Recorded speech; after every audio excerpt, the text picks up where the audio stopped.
Gold related గా చాలా days నుంచి వెయిట్ చేస్తున్న సెంట్రల్ బ్యాంక్ డేటా అయితే అప్డేట్ అయింది. కానీ కొన్ని ప్లాట్ఫామ్స్ లో మీకు 28% దగ్గరగా సెంట్రల్ బ్యాంక్స్ ఎక్కువగా కొంటున్నాయని, ఎకనామిక్స్ టైమ్స్ లో అయితే కేవలం 10% కొంటున్నాయని డేటా కనిపిస్తుందా? దీనిపై క్లారిటీ కోసం వరల్డ్ గోల్డ్ కౌన్సిల్ వాళ్ళు నిన్న మన మార్కెట్స్ క్లోజ్ అయ్యాక రిలీజ్ చేసిన ఈ సెంట్రల్ బ్యాంక్ గోల్డ్ స్టాటిస్టిక్స్ ని ఫస్ట్ మనం అనాలిసిస్ చేసి కరెంట్ సెంట్రల్ బ్యాంక్స్ ఒక ట్రెండ్ ఎలా ఉందో చూద్దాం. తర్వాత ఇవాల్టి మార్కెట్ ఫాల్ రిలేటెడ్ గా వెరీ ఇంపార్టెంట్ డేటా ఉంది, దాని గురించి మాట్లాడుకుంటూ రేపు మనకి మార్కెట్ హాలిడే, బట్ ఆ తర్వాత రోజు మీరు మార్కెట్ ని చూసే లోపు అంటే ఎర్లీ మార్నింగ్ కొన్ని ఇంపార్టెంట్ గ్లోబల్ థింగ్స్ అయితే జరుగుతాయి. అది కొంత సర్ప్రైజ్ ఇచ్చే అవకాశం కూడా ఉంది. ఆ ఈవెంట్స్ గురించి మాట్లాడుకుంటూ వీటితో పాటు మార్కెట్ ఒక price action and other important market data points ని మాట్లాడుకుంటూ వాళ్ళ మార్కెట్ అనాలిసిస్ ని ఎండ్ చేద్దాం. Hello friends, welcome to day trader Telugu. Good evening. ఈ మధ్య కాలంలో సెంట్రల్ బ్యాంక్స్ ఒక యాక్టివిటీ ఎలా ఉంది? బంగారాన్ని ఫర్దర్ గా ఎక్కువగా కొంటున్నారా లేదా? బికాస్ మిగతావన్నీ కాన్స్టెంట్ గా ఉన్నాయి. కేవలం సెంట్రల్ బ్యాంక్స్ కొనే యాక్టివిటీ, గోల్డ్ బయింగ్ యాక్టివిటీ ఈ మధ్య కాలంలో పెరగడం కారణంగా బంగారం పెరిగింది. ఇలా పెరిగిపోతుంది కదా, ఎలా పెట్టుబడి చేయాలని చూస్తున్నప్పుడు సోషల్ మీడియా అంతా ఈటీఎఫ్ అంటూ ఉండడం, ఈటీఎఫ్ లోకి వెళ్తున్న పెట్టుబడులు సెంట్రల్ బ్యాంక్ ఒక బయింగ్, ఈటీఎఫ్ ఒక పెట్టుబడులు, ఇవే ఈ మధ్య కాలంలో ప్రధానంగా గోల్డ్ ప్రైస్ ని పెంచినవి. సెంట్రల్ బ్యాంక్స్ ఎటు మూవ్ అవుతున్నాయనే దాన్ని బట్టి గోల్డ్ ఫర్దర్ గా పెరగాల పడాలనేది డిసైడ్ అయి ఉంటుందని మాట్లాడుకుంటూ వస్తున్నాం. చాలా సార్లు చెప్పాను సెంట్రల్ బ్యాంక్స్ ఒక బయింగ్ గోల్డ్ పరంగా ఎలా ఉందో చెక్ చేయాలని. ఆ డేటా రాగానే చెప్తానని కూడా చెప్పాను. October 3 నిన్న మన మార్కెట్స్ క్లోజ్ అయ్యాక సెంట్రల్ బ్యాంక్ గోల్డ్ స్టాటిస్టిక్స్ డేటాని వరల్డ్ గోల్డ్ కౌన్సిల్ వాళ్ళు రిలీజ్ చేశారు. ఈ పీడిఎఫ్ ఒక లింక్ కూడా మీకు డిస్క్రిప్షన్ లో ఇస్తాను, మీరు కూడా కావాలంటే చూడండి. జస్ట్ 4 పేజ్ ఉంటుంది డాక్యుమెంట్, బట్ దీంట్లో ఇంపార్టెంట్ డేటా మనకి పెద్దగా కనిపించదు. దీంట్లో ఏ సెంట్రల్ బ్యాంక్స్ అత్యధికంగా ఇప్పుడు కొత్తగా బంగారాన్ని కొంటున్నాయి, వరుసగా ఏ సెంట్రల్ బ్యాంక్స్ పెద్ద మొత్తంలో బంగారాన్ని కొంటున్నాయనే డేటాని ఆగస్ట్ నెలకు సంబంధించింది వీళ్ళు పబ్లిష్ చేస్తున్నారు. అందులో people bank of China very important, because వీళ్ళే కాన్స్టెంట్ గా గోల్డ్ ని కొంటూ వచ్చింది. బట్ దానికి పైన నేషనల్ బ్యాంక్ ఆఫ్ కజకిస్తాన్ వాళ్ళు 8 టన్స్ ఆఫ్ గోల్డ్ ని యాడ్ చేశారు. వాళ్ళతో పాటు Bulgarian national bank, central bank of Turkey, central bank of Uzbekistan, ఇలా వేరియస్ సెంట్రల్ బ్యాంక్స్ కూడా వాళ్ళ గోల్డ్ బయింగ్ యాక్టివిటీని పెంచుకున్నారు. కానీ సెంట్రల్ బ్యాంక్ ఆఫ్ రష్యా మాత్రం 3 టన్స్ ఆఫ్ గోల్డ్ ని సెల్ చేశారు అంటున్నారు. కానీ ఈ సెల్లింగ్ కి కాయిన్ మింటింగ్ ప్రోగ్రామే కారణమని చెప్తున్నారు. మీకు ఒక చార్ట్ లా చూపిస్తున్నాను చూడండి.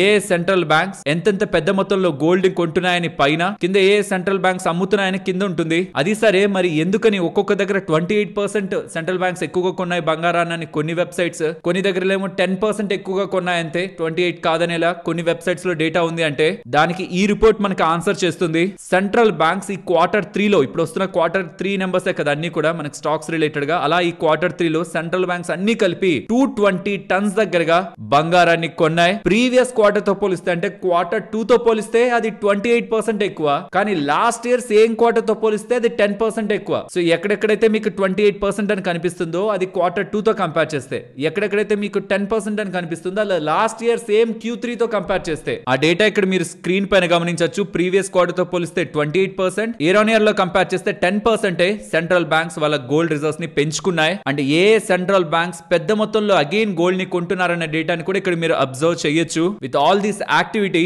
సో ప్రెసెంట్ వచ్చిన గోల్డ్ రిలేటెడ్ గా ఉన్న డేటాని మనం అనాలిసిస్ చేస్తే సెంట్రల్ బ్యాంక్స్ వాళ్ళ బయింగ్ యాక్టివిటీని కంటిన్యూ చేస్తున్నాయనే మనకు అర్థమవుతుంది. కానీ ఇది ఆగస్ట్ వరకు ఉంటున్న డేటా. ఇక్కడ మీరు గమనించండి, డేటా 31 ఆగస్ట్ 2025 అనే ఉంటుంది. బట్ మనం వెయిట్ చేస్తూ ఉన్నది recent months, September, October related గా మంత్స్ పరంగా ఉంటున్న డేటా కోసం. సో ఆగస్ట్ ఎండింగ్ వరకు ఉంటున్న డేటా ప్రకారం అయితే పెద్ద మొత్తంలోనే సెంట్రల్ బ్యాంక్స్ అన్ని వాళ్ళ గోల్డ్ బయింగ్ ని చేస్తూ ఉన్నాయి. But what about September and October అనేది ఇంపార్టెంట్ కాబట్టి ఈ డేటా పాయింట్స్ మనకి ఎప్పుడైతే మార్కెట్ లో రిఫ్లెక్ట్ అవుతాయో అది కొంత డిలేలోనే ఉంటాయి. అందుకే గోల్డ్ ప్రైస్ చూడండి, భారీగా పడిపోవట్లేదు, అలానే భారీగా పెరగట్లేదు, స్టేబుల్ గా కొంత రేంజ్ లో కన్సాలిడేట్ అవుతుంది. బట్ ఎప్పుడైతే ఈ డేటా మనకి సెప్టెంబర్ అండ్ అక్టోబర్ రిలేటెడ్ గా ఉన్న డేటా అప్డేట్ అవుతుందో, probably month ending or next month beginning first week లో అప్డేట్ అవుతుంది. కాబట్టి అదొక రియల్ పిక్చర్. $4,400 పర్ ఔన్స్ కు వెళ్ళినప్పుడు గోల్డ్ ని సెంట్రల్ బ్యాంక్స్ ఎలా చూసాయి? ఫర్దర్ గా కొంటున్నాయా, తగ్గించేస్తున్నాయా, అమ్మడం స్టార్ట్ చేశాయా? ఇక్కడ కొన్ని సెంట్రల్ బ్యాంక్స్ అమ్మడం స్టార్ట్ చేశాయి కదా, అలా ఏమి యాక్టివిటీ నడుస్తుంది సెంట్రల్ బ్యాంక్స్ తో అన్నది కమింగ్ డేస్ లో మనకు ఒక క్లారిటీ వస్తుంది.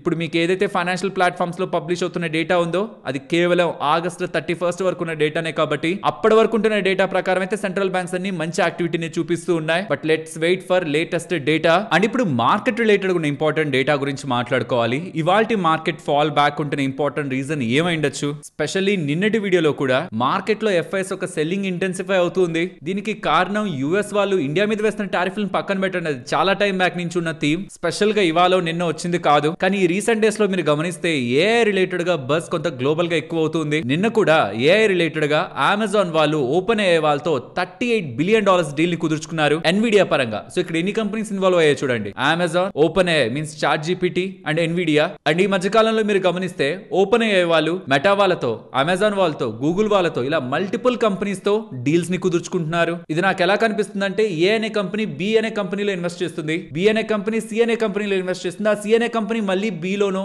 ఏ లోనో అలా ఇన్వెస్ట్ చేస్తున్నాయి. సో ఒకటి ఇంకొక దాంట్లో ఇన్వెస్ట్ చేస్తుంటే ఇండైరెక్ట్ గా ఆ కంపెనీ ఇంకొక దాంట్లో ఇన్వెస్ట్ చేసి మళ్ళీ ఈ కంపెనీలోనే, అంటే ఈ కొన్ని కంపెనీస్ ఒక 5 or 6 కంపెనీస్ ఉన్నాయి, అవి ఒక దాంట్లో ఇన్వెస్ట్మెంట్ చేసుకుంటూ వెళ్తున్నాయి వాళ్ళ ఓన్ ప్రాజెక్ట్స్ కే. సో ఇలా కొన్ని కంపెనీస్, గ్రూప్ ఆఫ్ కంపెనీస్ ఒక దాంట్లో ఒకటి ఇన్వెస్ట్మెంట్ చేసుకుంటూ సంథింగ్ బిగ్ క్రియేట్ చేస్తున్నాం అనేలా మనకు ఒక ఫీల్ ని క్రియేట్ చేస్తూ ఉండడం. యూజువల్ గా మీరు చాలా టైమ్స్ మార్కెట్ లో కూడా గమనించుంటారు కదా, ఏదైనా మంచి హాట్ స్టాక్ కానీ హాట్ సెక్టార్ కానీ అలా పెరిగిపోతున్నప్పుడు మిగిలిన స్టాక్స్ లోకి వెళ్లాల్సిన డబ్బులే కదా వాటిల్లోకి వెళ్లి వాటిని పెంచుతూ ఉంటుంది. అలా గ్లోబల్ గా కొన్ని కంట్రీస్ కి సంబంధించిన ఏఐ పరంగా అండ్ వాటి చిప్స్ మ్యానుఫ్యాక్చరింగ్ పరంగా, డేటా సెంటర్స్ పరంగా ఉంటున్న స్టాక్స్ లోకి ఫుల్ స్వింగ్ లో వెళ్తున్న మనీ అంతా కూడా ఇతర కంట్రీస్ నుంచి తీసుకువెళ్ళబడుతున్నదే. అందులో స్పెషల్లీ ఇండియా. ఈ ఏఐ రిలేటెడ్ గా ఉంటున్న డిసడ్వాంటేజ్ ఒకటైతే ఈ రీసెంట్ టైమ్స్ లో ఇది మేజర్ ఇంపాక్ట్. ఈ రీసెంట్ టైమ్స్ లో యుఎస్ చైనా దగ్గరికి జరుగుతుండడం, నిన్నటి వీడియోలో కూడా అదే మనం హైలైట్ చేసి చెప్పుకున్నాం. యుఎస్ చైనా దగ్గరికి జరుగుతుండడం, మనకంటే వాళ్ళ మీద ఇంకా టారిఫ్లు ట్యాక్స్లు తక్కువగా యుఎస్ వేస్తూ ఉండడం గ్లోబల్ గా మిగిలిన ఆ కాస్త అడ్వాంటేజ్ ని కూడా రిమూవ్ చేస్తున్నట్టు. కాబట్టి అది కొంత సెంటిమెంట్ ని ఫర్దర్ గా డిస్టర్బ్ చేసి ఉండొచ్చు యుఎస్ చైనా దగ్గరికి జరుగుతూ ఉండడం. అండ్ అది ఎఫ్ఐఎస్ ఒక సెల్లింగ్ ని రీసెంట్ టైమ్స్ లో పెంచుతుంది అనేది నా అభిప్రాయం. అది నిన్నటి వీడియోలోనే చెప్పాను. 25,700 కంటే అబోనే క్లోజ్ అయ్యాం నిన్న. బట్ ఈ ఎఫ్ఐఎస్ సెల్లింగ్ కంటిన్యూ అవుతూ ఉంటే ఆ లెవెల్ కూడా మిగిలేలా లేదు అని, ఈ షార్ట్ టర్మ్ లో ఉంటున్న ఈ పానిక్ నెస్ కి ఇండియా యుఎస్ రిలేటెడ్ గా డీల్ జరిగిపోతుందేమో అనుకున్న హోప్స్ లో సర్ప్రైజింగ్ గా యుఎస్ చైనా మేము ముందుకొచ్చి ఇద్దరం కలిసిపోతున్నాం, ట్యాక్స్ తగ్గించేసుకుంటున్నాం, కలిసి పనిచేస్తున్నాం అంటాం. మరి ఇండియాతో డీల్ ఎప్పుడు? అండ్ స్పెషల్ ఈ డేటాను చూడండి. రీసెంట్ గా రిలీజ్ అవుతున్న data, Russian oil exports to India drops sharply అని. అంటే రష్యా దగ్గర నుంచి మనం కొనే ఆయిల్ ని సిగ్నిఫికెంట్ గా తగ్గించుకున్నాం అంటున్నారు. ఎంత నుంచి ఎంతకు తగ్గించుకున్నాం చూడండి. ఈ అక్టోబర్ ఎండింగ్ కి రిలీజ్ అవుతున్న డేటా ప్రకారం 1.95 మిలియన్ బ్యారెల్స్ పర్ డే దగ్గర నుంచి ప్రతిరోజు 1.95 మిలియన్ బ్యారెల్స్ దగ్గరగా మనం ఇంపోర్ట్ చేసుకునే వాళ్ళం. ఇప్పుడు 1.19 మిలియన్ బ్యారెల్స్ పర్ డే మాత్రమే మనం తెచ్చుకుంటున్నాం రష్యా నుంచి, which is nothing but 39% drop. Russia నుంచి ఆయిల్ ని కొనడం తగ్గించేసాం, యుఎస్ నుంచి ఆయిల్ కొనడాన్ని డబల్ చేసాం. స్టిల్ ఇండియాతో యుఎస్ రిలేటెడ్ గా ఎటువంటి బిగ్ డీల్ లేదు. దట్ మీన్ ఇంకా ఇండియా నుంచి బిగ్ సపోర్ట్ ని ఎక్స్పెక్ట్ చేస్తుంది యుఎస్ఏ. అది క్లియర్. అది ఇండియా చేయగలిగేదా లేకపోతే బార్గెన్ చేసుకుంటూ డిలే చేయగలిగేదా అన్నది క్లారిటీ లేకపోతుండడం కూడా ప్రాబబ్లీ ఎఫ్ఐఎస్ ఒక సెల్లింగ్ రీసెంట్ టైమ్స్ లో డీల్ అయిపోతుంది, ఇంకా ఎండింగ్ లోకి వచ్చేసింది. ఇండియాతో డీల్ కుదుర్చుకోబోతున్నానని ట్రంప్ అనౌన్స్ చేశాక మార్కెట్ సడన్ గా పెరిగి ఆ రోజే కూల్ ఆఫ్ అయిపోయిందా? తను చెప్తున్నారే కానీ జరిగేలా లేదు. ఇండియా మాట్లాడలేదు, కేవలం యుఎస్ కి సంబంధించిన ప్రెసిడెంట్ అండ్ వాళ్ళ ప్రెస్ సెక్రటరీ మాత్రమే మాట్లాడారు. ఈ డేటా అంతా కూడా ఆ రోజు వీడియోలోనే డిస్కస్ చేశాం. సో అదే ఫర్దర్ గా కంటిన్యూ అవుతూ ఇండియా ఒక స్టెప్ వెనక్కి వెళ్తున్నా, కొంచెం తగ్గుతున్న రష్యన్ ఆయిల్ కొనడానికి తగ్గిస్తున్నా, ఇటువంటి అప్డేట్, కాంక్రీట్ అప్డేట్ డీల్ పరంగా లేకపోతుండడం కూడా ఎఫ్ఐఎస్ ఒక సెల్లింగ్ ని along with other reasons, AI related గా ఇంపాక్ట్ కానీ, యుఎస్ చైనా క్లోజ్నెస్ పెరుగుతూ ఉండడం కానీ, గ్లోబల్ కాంపిటేటివ్నెస్ లో ఇండియా కంటే కూడా చైనాకి ఎక్కువ అడ్వాంటేజ్ ఇప్పుడు యుఎస్ పరంగా చైనాకి దొరుకుతూ ఉండడం కానీ, ఎఫ్ఐఎస్ ఒక అవుట్ ఫ్లోస్ ఇండియా నుంచి పెరుగుతుండడం మార్కెట్ ఫాలో అవడానికి ప్రధానమైన కారణం. ఇప్పటి వరకు చెప్పిన డేటాని పక్కన ఉంచండి. రేపు market holiday, but very important event ఉంది. స్క్రీన్ మీద పెడుతున్నాను. US supreme court decision on tariffs on November 5th. అక్కడ సుప్రీం కోర్ట్ ట్రంప్ విధించిన టారిఫ్లు చట్టబద్ధమా కాదా అనే డెసిషన్ తీసుకుంటారు.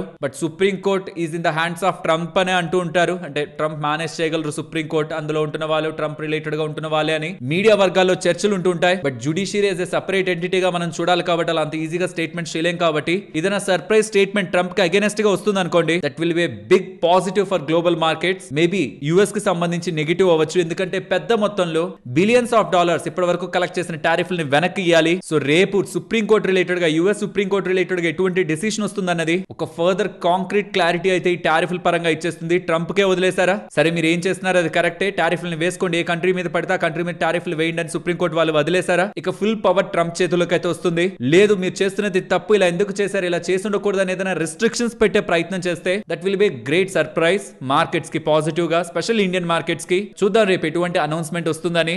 ఇండియన్ మార్కెట్స్ పరంగా ఎస్ ఇప్పటి వరకు మీకు నెగిటివ్ థింగ్స్ కనిపిస్తూ ఉంటాయి. ఎఫ్ఐఎస్ ఒక సెల్లింగ్ పెరగడానికి రీజన్స్ మాట్లాడుకున్నాం. యుఎస్ వాళ్ళు ఆల్మోస్ట్ బిగ్ నేషన్స్ అన్నిటితోనూ సెటిల్ చేసుకున్నారు, కానీ ఇండియా రిలేటెడ్ గా మాత్రం ప్రెషర్ ని క్రియేట్ చేస్తూ డీల్ రిలేటెడ్ గా అనౌన్స్మెంట్ అయితే చేయట్లేదు. ఇది ఫర్దర్ గా మార్కెట్స్ ని కొంతవరకు షార్ట్ టర్మ్ లో ప్రెషర్ లో పెడుతుందేమో. గోల్డ్ మ్యాన్ సాక్స్ వాళ్ళు చెప్తున్న ఇంపార్టెంట్ డేటాని మీరు చూడాలి. గోల్డ్ మ్యాన్ సాక్స్ వాళ్ళు వాళ్ళ రిలేటెడ్ గా ఉంటున్న ఇన్వెస్టర్స్ ఉంటారు కదా, అంటే వాళ్ళని నమ్మిన వాళ్ళు, వాళ్ళకి ఇండియన్ రూపీ మీద బులిష్ గా ఉండండి అని చెప్తున్నారు. పడిపోతుంది ఇండియన్ రూపీ, పుట్ కొనుక్కోండి అనేలా వాళ్ళ ఇన్వెస్టర్స్ కి చెప్తున్నారనమాట. పుట్టుకోవడం ఏంటి, పడిపోతుంది అంటే కాల్ కదా కొనుక్కోవాలంటే. $1 ఈజ్ ఈక్వల్ టు ఇప్పుడు 88 ఉందనుకోండి, పడిపోతుందని కదా చెప్తున్నారు. 88 నుంచి 87, 86, 85 అలా వస్తుందని అనమాట. అంత పడిపోతుందని చెప్పలేదులేండి. మహా అయితే ఒక 2% పడుతుంది అంటున్నారు. 2% in the rupee term, dollar rupee terms అది ఎక్కువే. అలా జరిగితే అది ఈక్విటీ మార్కెట్స్ కి పాజిటివ్. వీళ్ళు ఏం చెప్తున్నారంటే రష్యా నుంచి ఆయిల్ ఇండియా కొనడం తగ్గించేసింది. డేటా రిలీజ్ అవుతుంది. ఆ డేటా ప్రకారం రష్యా నుంచి ఇండియా వాళ్ళ ఆయిల్ ని కొనడం తగ్గించేశారు. ఇది యుఎస్ఏ కూడా అర్థమవుతుంది. దాన్ని అర్థం చేసుకున్న యుఎస్ఏ వాళ్ళు మొత్తం టారిఫ్ ని మనకి జీరో చేయాల్సిన అవసరం లేదు, అడిషనల్ గా రష్యా నుంచి ఆయిల్ కొంటున్నందుకే వేస్తున్న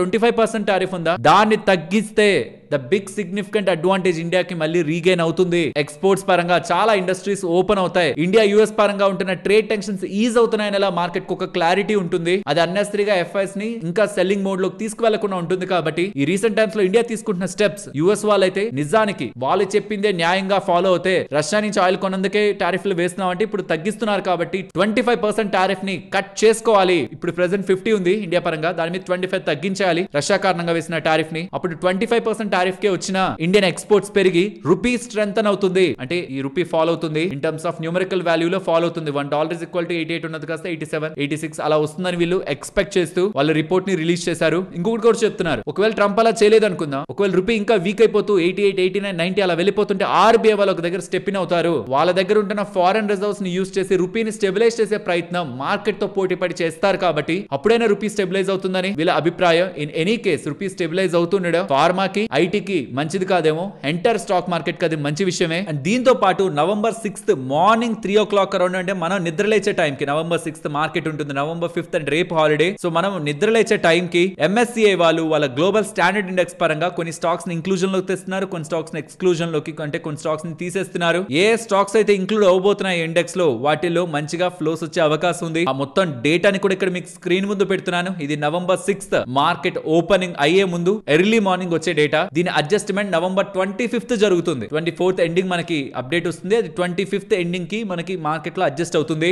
మార్కెట్ రిలేటెడ్ ఉన్న కొన్ని ఇంపార్టెంట్ ఇంట్రెస్టింగ్ థింగ్స్, నెగిటివ్ కాదు పాజిటివ్ గా, బట్ నెగిటివ్ సైడ్ చూస్తే మాత్రం రీసెంట్ టైమ్స్ లో ఏ రిలేటెడ్ గా వస్తున్న బజ్, ఆ యుఫోరియా ఇక్కడ మిస్ అయిపోతామని ఇన్స్టిట్యూషనల్ ఇన్వెస్టర్స్ కూడా పెద్ద మొత్తంలో ఇన్వెస్ట్మెంట్ చేయబట్టే యుఎస్ మార్కెట్స్ ఆల్ టైమ్ హైలోకి వెళ్తున్నాయి. ఏషియా పరంగా కొన్ని మార్కెట్స్ కూడా ఏ రిలేటెడ్ గా ఏదో రకంగా లింక్ ఉంటున్న మార్కెట్స్ కూడా స్ట్రాంగ్ గా పెరుగుతూ ఉన్నాయి. ఇవాళ వీడియోలోనే చెప్పాను కదా, ఓపెన్ ఏ అమెజాన్ వాళ్ళతో $38 billion డీల్ ని కుదుర్చుకుంది. అందులో ఎన్విడియా కూడా ఇన్వాల్వ్ అయింది. చెప్తున్నాను కదా, ఈ మధ్య కాలంలో ఎలా అయిపోయిందంటే ప్రతి ఒక్క కంపెనీ ఓపెన్ ఏఐతో ఏదో రకంగా డీల్ ని కుదుర్చుకుంటున్నాయి. చూడండి, Google, Amazon, Meta, cloud, Microsoft, Oracle, Nvidia, SoftBank, Broadcom, ఇలా మల్టిపుల్ కంపెనీస్ ఓపెన్ ఏఐతో రీసెంట్ గా డీల్ ని కుదుర్చుకున్న కంపెనీలందరి లిస్ట్ కూడా ఇక్కడ పెడుతున్నాను. ఈ బస్ తో ఏమైపోయిందంటే ప్రతిసారి ఒక కంపెనీ పెద్ద $1 billion డీల్ ని కుదుర్చుకుంటుందని ఇలా వస్తున్న అప్డేట్స్ తో ఏఐ బూమ్ తో అక్కడ ఇండెక్స్, టెక్ ఇండెక్స్ పెరుగుతుండడం, అక్కడ స్టాక్ మార్కెట్ లో పెరుగుతుండడం, మనీ కూడా కొంత అటు షిఫ్ట్ అవుతుంది. యూఎస్ కానీ, చైనా కానీ, కొన్ని Asian countries, Taiwan including Japan, ఇక్కడికి డబ్బులు వెళ్తుందంటే ఇతర మార్కెట్స్ నుంచి ఉంటున్న డబ్బులే ఫ్లో అవుతాయి. కాబట్టి ఇది కూడా మార్కెట్స్ రిలేటెడ్ గా రీసెంట్ టైమ్స్ లో ఎఫ్ఐఎస్ సెల్లింగ్ పెరగడానికి ప్రధానమైన కారణం. అలాంగ్ విత్ అదర్ అప్డేట్స్, ఇంతకు ముందు మాట్లాడుకున్న యుఎస్ చైనా రిలేటెడ్ గా క్లోజ్నెస్, యుఎస్ ఇండియా రిలేటెడ్ గా క్లారిటీ లేకపోతుండడం, ఈ ఫ్యాక్టర్స్ తో కలిపి కంటిన్యూ సెల్లింగ్ ఎఫ్ఐఎస్ దగ్గర నుంచి కనిపిస్తుంది. నిన్న కూడా ఆల్మోస్ట్ 1884 crore దగ్గరగా వాళ్ళు ఎఫ్ఐఎస్ సెల్ చేశారు. టెక్నికలీ మార్కెట్ 25,700 మార్క్ కింద ఉంది కాబట్టి స్టెబిలైజ్ అవుతుంది మార్కెట్. ఆ ఇంపార్టెంట్ జోన్ దగ్గర, సపోర్ట్ దగ్గర అనుకున్న లెవెల్ కి అయితే మార్కెట్ కిందకి వెళ్ళినట్టు. నెక్స్ట్ మార్కెట్ పరంగా 25,450 ఇంపార్టెంట్ సపోర్ట్ గా అయితే కనిపిస్తుంది. బట్ నేనైతే అక్కడికి వెళ్తుందా వెళ్ళదానికి క్వశ్చన్ మార్క్ కాకుండా 25,700 అబోవ్ మార్కెట్ వచ్చి క్లోజ్ అవ్వకుండా, మళ్ళీ వచ్చి క్లోజ్ అవ్వకుండా మార్కెట్ లో స్ట్రెంత్ ఉంటుంది నియర్ టర్మ్ లో అయితే నేను ఎక్స్పెక్ట్ చేయను. ఇది కొన్ని డేస్ వరకు ఉంటున్న వెరీ షార్ట్ టర్మ్ వ్యూ చెప్తున్నాను. బట్ మార్కెట్ లో జరుగుతున్న సినారియోస్ ప్రకారం రూపీ కానీ ఫర్దర్ గా స్ట్రెంత్ అవడం స్టార్ట్ అయితే గోల్డ్మెన్ సాక్స్ వాళ్ళు చెప్తున్నట్టు దీనికి యాడెడ్ గా యుఎస్ ఇండియా రిలేటెడ్ గా డీల్ కన్ఫర్మేషన్ వస్తూ ఏమాత్రం అప్డేట్స్ వస్తున్నా మార్కెట్స్ రిలేటెడ్ గా అదొక ఇంపార్టెంట్ ట్రిగ్గర్ గా అయితే మనకి వ్యవహరిస్తుంది. అండ్ ఇంకొకటి కూడా చెప్పాలి, గ్లోబల్ గా ఎప్పుడైనా ఏఐ రిలేటెడ్ గా స్లో డౌన్ వచ్చి ఒకవేళ మార్కెట్స్ పడడం స్టార్ట్ అయ్యాయి అనుకోండి, ఆ పాయింట్ లో ఖచ్చితంగా ఇండియన్ మార్కెట్స్ కూడా ఇనిషియల్ గా పడతాయి, కంగారు పడద్దు. ఆ టైంలో అక్కడ సెల్ ఆఫ్ చేస్తే వస్తున్న డబ్బులు మళ్ళీ రీడిస్ట్రిబ్యూట్ అయ్యే ప్రయత్నంలో ఇండియా రిలేటెడ్ గా ఫ్లో పెరిగే అవకాశం కూడా ఆ పాయింట్స్ లో ఉంటుంది. ఇది ఎలా మీరు చూడాలంటే మార్కెట్ కొన్ని టైమ్స్ లో బాగా పడ్డప్పుడు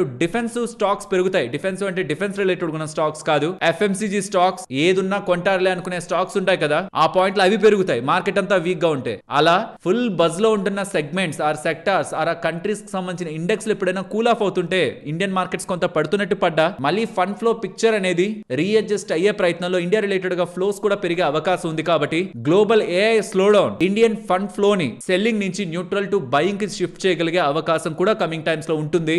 దీని ఎగ్జాక్ట్లీ మనం వైస్ వర్సాలో కూడా చూడాలి. అది ఇంకా స్ట్రాంగ్ గా ఏఐ రిలేటెడ్ గా బూమ్ పెరుగుతూ ఇంకా ఇంకా ఇంకా వెళ్తూ ఉంటే పైకి ఇక్కడ నుంచి కూడా ఫ్లోస్ అవుట్ ఫ్లో అయ్యే అవకాశం కూడా ఇండియన్ మార్కెట్స్ నుంచి కూడా ఎఫ్ఐఎస్ అవుట్ ఫ్లోస్ పెంచుకునే అవకాశం కూడా for certain period of time market consolidation లో ఉండే అవకాశం కూడా మార్కెట్ ని ఇండియన్ మార్కెట్ ని సర్టెన్ ప్రెషర్ తో అయితే ఉంచుతుంది. గుర్తుంచుకోండి, ఇదంతా ఒక పీరియడ్ కి ఎండ్ అవ్వాల్సిందే. అండ్ ఆ ఎండ్ అవుతున్న పాయింట్ లో ఇప్పటి వరకు వెయిట్ చేసిన పాజిటివ్ ఫ్యాక్టర్స్ అన్ని ప్లే అయ్యే ప్రయత్నంలో మార్కెట్ చాలా స్ట్రాంగ్ గా పెరిగే ప్రయత్నం కూడా చేస్తుంది. కాబట్టి లాంగ్ టర్మ్ ఇన్వెస్టర్స్ కి అయితే స్ట్రక్చరల్లీ ఇండియన్ మార్కెట్స్ రిలేటెడ్ గా ఎటువంటి ప్రాబ్లం కూడా ప్రెసెంట్ లేదు. గ్లోబల్ గా జరుగుతున్న ఏఐ రిలేటెడ్ గా shift, US China, US India related గా ఉంటున్న జియో పొలిటికల్ ఈవెంట్స్ టెంపరీగా మార్కెట్ మీద ప్రెషర్ చేస్తున్నాయనే విషయాన్ని ఇన్వెస్టర్స్ గుర్తుంచుకోవాలి. లాంగ్ టర్మ్ ఇండియన్ మార్కెట్స్ కి బ్రైట్ గానే ఉంటుంది. ఫ్రెండ్స్, ఇలా మార్కెట్ లో ఉంటున్న టోటల్ డేటాని కనెక్ట్ చేస్తూ వీడియో మీ ముందుకు తీసుకురావడానికి మేం పెట్టిన ఎఫర్ట్స్ మీకు వాల్యుబుల్ గా అనిపిస్తూ ఉంటే మన వీడియోని తప్పకుండా లైక్ చేయండి.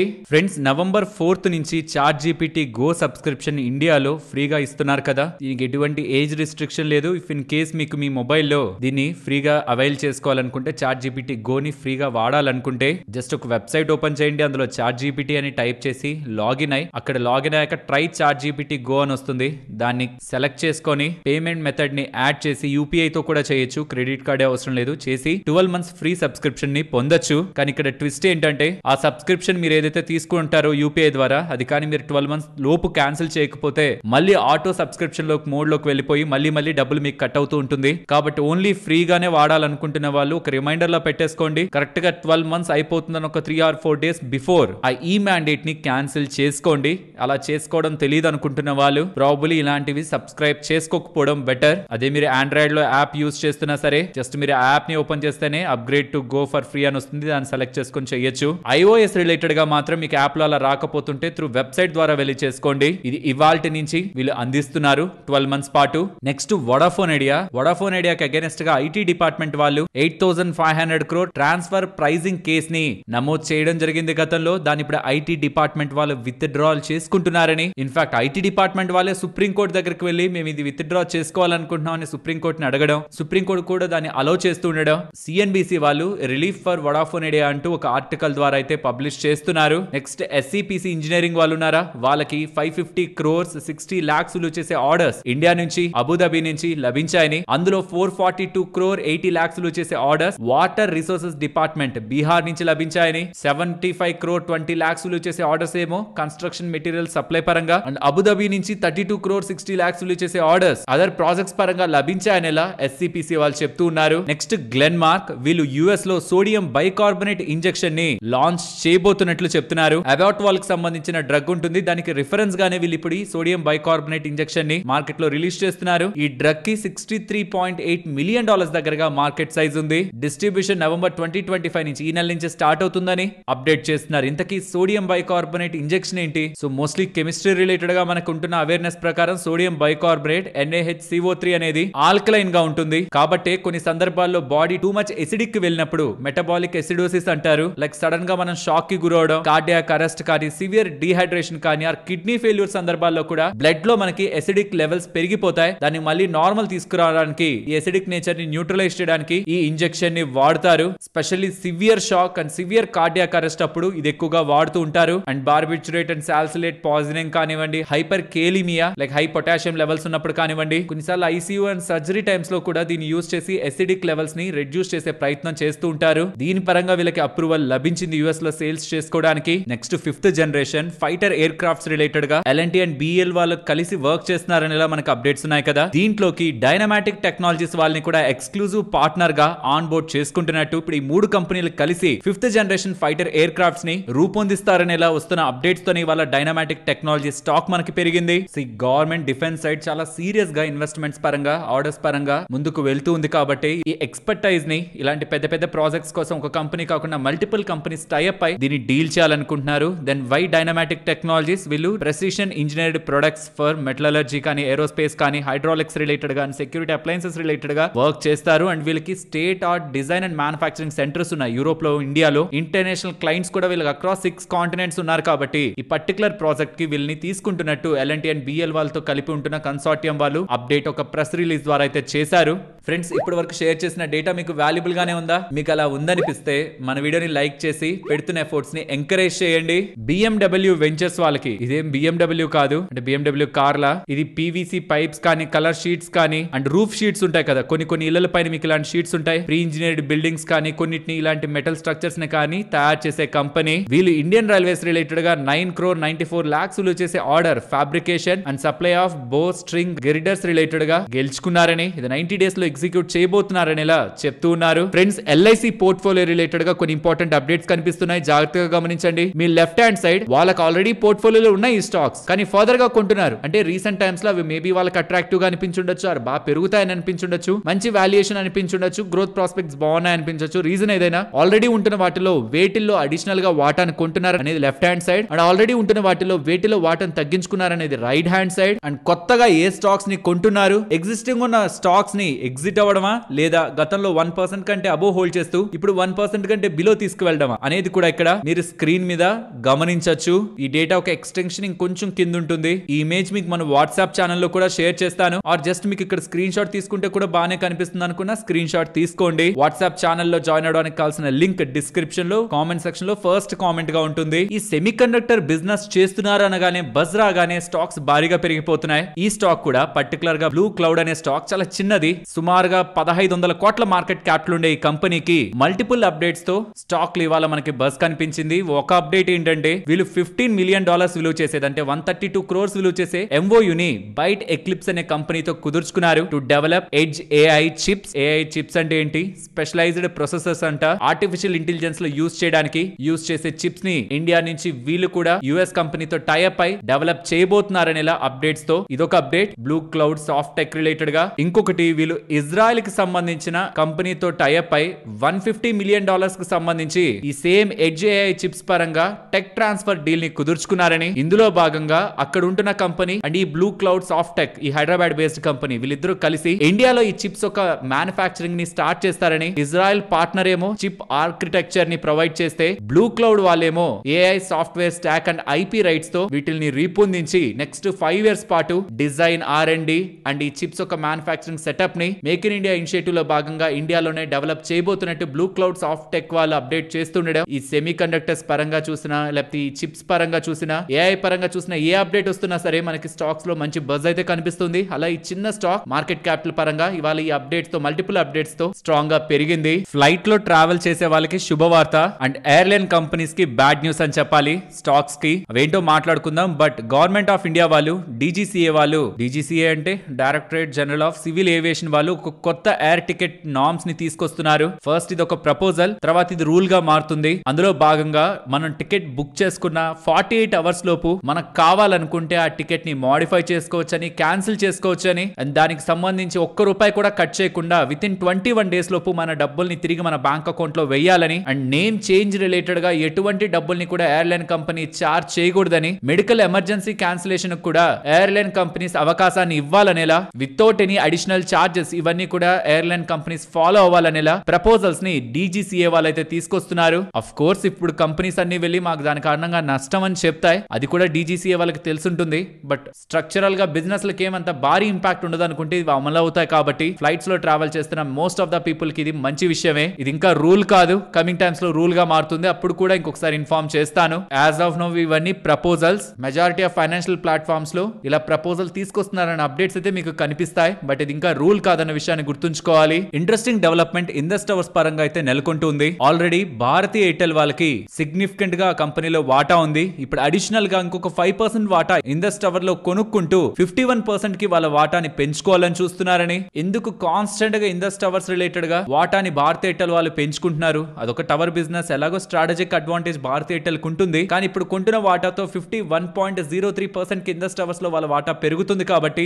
ఇండస్ టవర్ కమింగ్ టైమ్స్ లో మంచిగా పెరుగుతుందని చేయాలన్న ఆలోచన ఉంటేనే కదా ఎయిర్టెల్ వాళ్ళు ఇలా చేస్తూ ఉంటారు, కాన్స్టెంట్ గా వాళ్ళ వాటాన్ని పెంచుకుంటారని. స్టాక్ ఇవాళ గెయిన్ అయింది. రీసెంట్ టైమ్స్ లో వడాఫోన్ ఐడియా పరంగా రిలీఫ్ వస్తుంది. సో దట్ అది ఇండస్ టవర్స్ రిలేటెడ్ గా మంచిది, బికాస్ వీళ్ళు టవర్ బిజినెస్ ని వడాఫోన్ ఐడియా వాళ్ళకి కూడా అందిస్తారు. సో వడాఫోన్ ఐడియా నిలబడుతుందంటే ఇండస్ టవర్స్ ఒక మెయిన్ బిజినెస్ కూడా నిలబడుతున్నట్టే. కాబట్టి with these 2 updates last 2 days నుంచి కూడా ఇండస్ టవర్ స్టాక్ పెరుగుతూ ఉంది. నెక్స్ట్ స్టాండర్డ్ గ్లాస్ వాళ్ళు 51% స్టేక్ ని C2C ఇంజనీరింగ్ అనే కంపెనీలో 12.24 crore పెట్టి అక్విజిషన్ చేస్తున్నట్టు. దీంతో వీళ్ళకి EPC and multi engineering consultancy services space లో కూడా ఎంట్రీ లభిస్తుందని, high value design and project execution space లో కూడా వీళ్ళు ఎంటర్ అవుతున్నట్లు అప్డేట్ అయితే చేస్తున్నారు. ఈ C2C ఇంజనీరింగ్ అనే company Chennai based company. Nearly 20 years experience ఉంది వీళ్ళకి. ఈ design, detailed engineering and EPC contracts పరంగా pharma, chemicals, food, tyre and paints related గా ఇండస్ట్రీస్ కి ఆ కంపెనీ సర్వీసెస్ ని అందిస్తుంది. అండ్ FY25 లో వాళ్ళ టర్న్ ఓవర్ 20 crore 11 lakhs దగ్గరగా ఉంది. నెక్స్ట్ తిటాగర్ రైల్ సిస్టమ్స్ వాళ్ళకి 2481 crores విలువ చేసే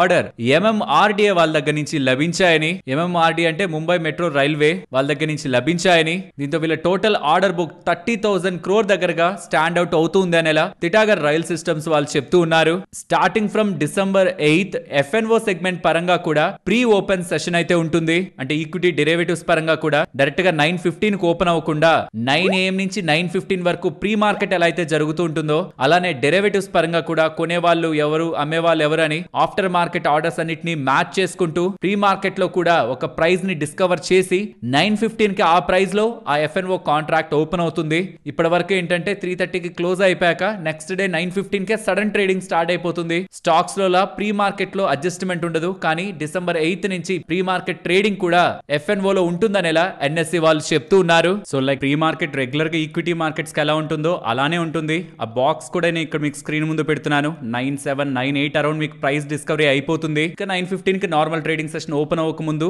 అడ్జస్ట్మెంట్స్ అన్ని జరుగుతాయి. అండ్ NSE వాళ్ళు చెప్తున్న దాని ప్రకారం కరెంట్ మంత్ కాంట్రాక్ట్స్ మాత్రమే ప్రీ ఓపెన్ సెషన్ లో ట్రేడింగ్ కి అలౌ చేయబడతాయని, నెక్స్ట్ మంత్ కాంట్రాక్ట్స్ ఆ లాస్ట్ 5 days ఉంటాయి కదా, last 5 trading days, normal days కాదు, లాస్ట్ 5 ట్రేడింగ్ డేస్ లో మాత్రమే నెక్స్ట్ మంత్ కాంట్రాక్ట్స్ ని మనం ప్రీ మార్కెట్ లో ట్రేడ్ చేయగలం అంటున్నారు. యూజువల్ గా ప్రతి ఒక్కరు కూడా ఆ మంత్ ఆ వీక్ కి సంబంధించిన కాంట్రాక్ట్స్ లోనే ఉంటుంటారు కాబట్టి లాస్ట్ ఎక్స్పైరీ అయ్యేంత వరకు మోస్ట్లీ ఆ మంత్ కాంట్రాక్ట్స్ ఎండ్ వరకు చూసే వాళ్ళకి ఏ ఇబ్బంది లేదు. బట్ ఎండ్ ఇంకా మంత్ ఎండ్ అయిపోతుంది, రోల్ ఓవర్ చేసుకుందాం, నెక్స్ట్ మంత్ కాంట్రాక్ట్స్ కలుద్దాం, ఇవి ఉంటే ఎక్స్పైర్ అయిపోతాయి అనుకొని నెక్స్ట్ మంత్ కాంట్రాక్ట్స్ చూసే వాళ్ళు లాస్ట్ 5 days మాత్రమే ఈ ప్రీ మార్కెట్ లో వాటి రిలేటెడ్ గా సెటిల్మెంట్స్ ని ట్రేడ్ చేయగలరు.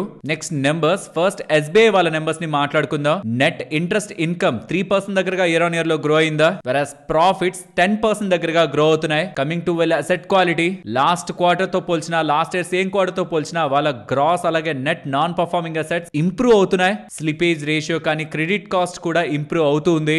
ఓవరాల్ SBI వాళ్ళ నెంబర్స్ మార్కెట్ ఎక్స్పెక్టేషన్స్ కంటే బెటర్ గా ఉన్నాయి. నెక్స్ట్ సుజలాన్ వాళ్ళ నెంబర్స్ గురించి మాట్లాడుకోవాలి. ఆన్ ఇయర్ కంపారిజన్ వీళ్ళ నెంబర్స్ లో గ్రోత్ ని ఇక్కడ మీరు గమనించవచ్చు. రెవెన్యూ కానీ, ఆపరేటింగ్ ప్రాఫిట్ కానీ, నెట్ ప్రాఫిట్ కానీ కంప్లీట్లీ మార్కెట్ ఎక్స్పెక్టేషన్స్ కంటే అబోవ్ నే వచ్చింది. ఎస్, వీళ్ళ దాంట్లో tax benefits almost 718 quarters add అయింది. ఈవెన్ మీరు దాన్ని పక్కన పెట్టి చూసినా సరే స్టిల్ ఇవి చాలా మంచి numbers. Operational cash flow 85 crore దగ్గరగా నమోదు చేశారు. కానీ రిసీవబుల్స్ కొంత పెరుగుతున్నాయి. లాస్ట్ టైం 3,866 crores ఉంది, ఇప్పుడు 4,854 crore రిసీవబుల్స్ లో కొంత పెరిగింది. కానీ ఓవరాల్ వీళ్ళ నెంబర్స్ మార్కెట్ ఎక్స్పెక్టేషన్స్ కి బెటర్ గా ఉన్నాయి, ఇంక్లూడింగ్ వీళ్ళ order book data. Sujala numbers బాగున్నాయి. నెక్స్ట్ M&M వాళ్ళ నెంబర్స్ వచ్చాయి, చాలా ఇంట్రెస్టింగ్ గా ఉన్నాయి. ఓవరాల్ వీళ్ళ ప్యాసింజర్ వెహికల్ సేల్సే కాదు, వీళ్ళ అండర్ లో ఉంటున్న డిఫరెంట్ బిజినెస్ వెర్టికల్స్ లో కూడా మంచి గ్రోత్ అయితే ఉంది. వీళ్ళ ఓవరాల్ నెంబర్స్ ఇక్కడ స్క్రీన్ మీద ఉంటుంది. Revenue 22%, profit 28%. బట్ వీళ్ళ అండర్ లో ఉంటున్న బిజినెస్ చూడండి, ఆటో అండ్ ఫార్మ్ కానివ్వండి, టెక్ మహేంద్ర అండ్ వీళ్ళ ఫైనాన్షియల్ సర్వీసెస్ కానివ్వండి, అండ్ అదర్ బిజినెస్ లో కూడా గుడ్ గ్రోత్ ని వీళ్ళు చూపించారు. ఆటో స్పేస్ లో ఎప్పటి నుంచో వీళ్ళు స్ట్రాంగ్ స్ట్రెంత్ ని కనబరుస్తున్నారు. ఇప్పుడు ట్రాక్టర్ స్పేస్ లో కూడా మంచి డేటాని వీళ్ళు రిపోర్ట్ చేస్తున్నారు. సో ఇండియాలో అగ్రికల్చర్ పరంగా స్ట్రాంగ్ డిమాండ్ తో వీళ్ళ ట్రాక్టర్ స్పేస్ కూడా ఊపందుకుంది. అండ్ వీళ్ళ ఫైనాన్షియల్ స్పేస్ కానీ అండ్ టెక్ మహేంద్ర పరంగా కూడా గుడ్ గ్రోత్ ని వీళ్ళు కనబరుస్తున్నారు. Logistics, hospitality and real estate space లో కూడా మీరు ఇక్కడ గమనించవచ్చు. రెవెన్యూ కానివ్వండి, మార్జిన్స్ కానివ్వండి ఎలా ఇంప్రూవ్ అయ్యాయనేది. Overall tech Mahindra numbers market expectations కి అబోవ్ ఉన్నాయి. హిటాచీ ఎనర్జీ వాళ్ళు నెంబర్స్ ని పోస్ట్ చేశారు. Numbers on year on year comparison revenue కొంత పెరిగినట్టు కనిపిస్తుంది మీకు, 14% గ్రోత్. బట్ మార్జిన్స్ ఇంప్రూవ్ అవడం కారణంగా ప్రాఫిట్స్ ఏకంగా 406% దగ్గరగా ఇంప్రూవ్ అయ్యాయి. ఆన్ క్వార్టర్ బేసిస్ లో కూడా కంప్లీట్లీ 100% దగ్గరగా ప్రాఫిట్ లో గ్రోత్ కనిపించింది. కాబట్టి స్టాక్ ఇవాళ ఇంతలా పెరిగింది. ఓవరాల్ నెంబర్స్ మార్కెట్ ఎక్స్పెక్టేషన్స్ కి దగ్గరగా కూడా లేవు, completely way ahead market expectations అయితే ఉన్నాయి. Even in similar manner Thangamayil jewellers వాళ్ళ నెంబర్స్ కూడా revenue all time high 1,032 crore mark కు వెళ్తూ ఇయర్ ఆన్ ఇయర్ లో 170 28% దగ్గరగా పెరిగింది. ఫస్ట్ టైం 1000 crore మార్క్ ని క్రాస్ చేశారు. ప్రాఫిట్ అయితే ఏకంగా 447% దగ్గరగా పెరుగుతూ ఉండడం, with gold jewellery sales record స్థాయిలో నమోదు చేస్తూ ఉండడం. ఈ స్టాక్ కూడా ఇవాళ 20% దగ్గరగా పెరిగింది. నెక్స్ట్ ఇవాళ బ్లూ జెట్ 10% దగ్గరగా పడింది కదా. రీజన్ మీకు స్క్రీన్ ముందే ఉంటుంది. వీళ్ళ sales quarter on quarter and year on year comparison లో డౌన్ అవుతున్నాయి. ఆపరేటింగ్ ప్రాఫిట్ లోనూ డ్రాప్ ఉంటుంది. నెట్ ప్రాఫిట్ కూడా సిగ్నిఫికెంట్ గా డ్రాప్ అవుతూ ఉండడం స్టాక్ పడ్డానికి ప్రధానమైన కారణం. నెంబర్స్ అయితే బాలేవు, బట్ మేనేజ్మెంట్ కామెంటరీ ఎలా ఉంటుందో చూడాలి. బ్యాడ్ నెంబర్స్ కి బ్యాక్ ఏదైనా రీజన్స్ ఉన్నాయనా, దీన్ని ఎలా చూడాలి, నెంబర్స్ ని ఎలా చూడాలని మేనేజ్మెంట్ ఎక్స్ప్లెయిన్ చేస్తారు. ఇవాళ ఈవినింగ్ ఉంటుంది ప్రాబబ్లీ. ఏదైనా ఇంట్రెస్టింగ్ డేటా ఉంటే అది నేను నెక్స్ట్ మార్కెట్ అనాలిసిస్ లో కవర్ చేస్తాను. Blue jet health care numbers మాత్రం మార్కెట్ ఎక్స్పెక్టేషన్స్ కి బిలో ఉన్నాయి. Next Alembic pharma numbers. వీళ్ళ రెవెన్యూ 16% గ్రో అవుతుంటే ఆపరేటింగ్ సైడ్ మార్జిన్ పెరగడం కారణంగా, మార్జిన్ గతంలో 14.5 ఉండేది, ఇప్పుడు 16.5% రావడం కారణంగా ఆపరేటింగ్ ప్రాఫిట్ 32% స్ట్రాంగ్ గా గ్రో అయింది. ఓవరాల్ మార్కెట్ ఎక్స్పెక్టేషన్స్ కంటే బెటర్ గా వీళ్ళ నెంబర్స్ ఉన్నాయి. ఇండియన్ మెటల్స్ అనే కంపెనీ ఉంది కదా, వీళ్ళు ఫెర్రో అలాయ్స్ ప్లాంట్ ని అక్వైర్ చేయబోతున్నారు. టాటా స్టీల్ దగ్గర నుంచి 610 crores పెట్టి అక్విజిషన్ అయితే ఉంటుంది. దీంతో ఇండియన్ మెటల్స్ రిలేటెడ్ గా ఫర్దర్ గా బిజినెస్ పరంగా స్ట్రాంగ్ ఇంటిగ్రేషన్ దొరుకుతుందని అప్డేట్స్ అయితే చేస్తున్నారు. దీంతో పాటు వీళ్ళు నెంబర్స్ ని కూడా పోస్ట్ చేశారు. నెంబర్స్ కొంత మిక్స్డ్ గానే ఉన్నాయి. Revenue on quarter year on year పెరిగింది, కానీ మార్జిన్ లో ఉంటున్న impact profitability year on year comparison లో డౌన్ అయింది. సరే మరి ఉండనా, మరొక ఇంట్రెస్టింగ్ వీడియోతో మళ్ళీ మీ ముందుకు వస్తాను. అంతవరకు టేక్ కేర్, జై హింద్.